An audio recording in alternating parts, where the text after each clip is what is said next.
First reading, a reading from the letter to the Hebrews, chapter 12, verses 1 to 4. With so many witnesses in a great cloud all around us, we too then should throw off everything that weighs us down and the sin that clings so closely, and with perseverance keep running in the race which lies ahead of us. Let us keep our eyes fixed on Jesus, who leads us in our faith and brings it to perfection. For the sake of the joy which lay ahead of him, he endured the cross, disregarding the shame of it, and has taken his seat at the right of the God's throne. Think of the way he preserved against such opposition from sinners, and then you will not lose heart and come to grief.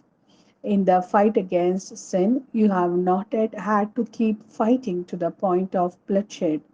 This is the word of Lord. Thanks be to God. A reading from the Gospel according to St. Mark, chapter 5, verses 21 to 43.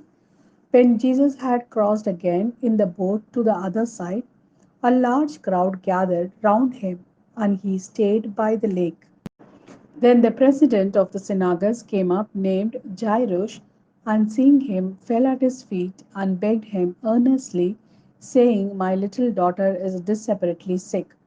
Do come and lay your hands on her, that she may be saved and may live." Jesus went with him, and a large crowd followed him. They were pressing all round him.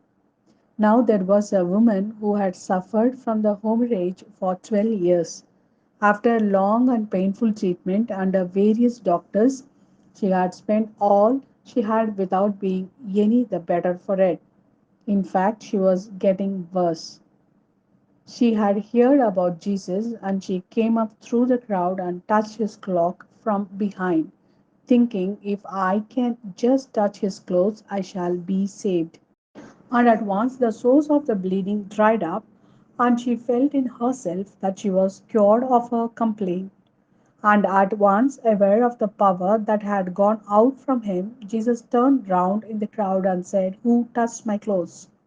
His disciples said to him, "You see how the crowd is pressing round you. How can you ask, 'Who touched me?'"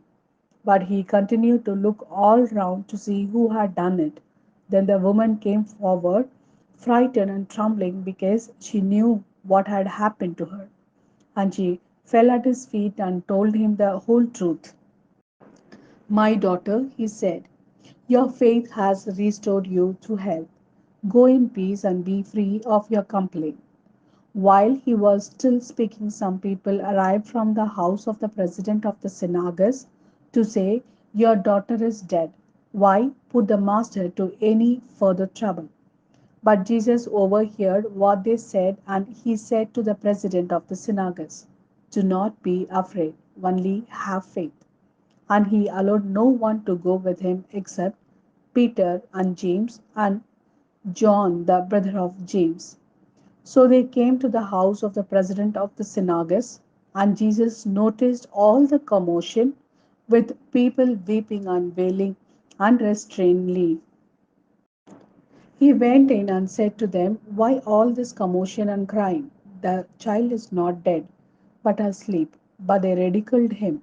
So he turned them all out, and taking with him the child's father and mother and his own companions, he went into the place where the child lay.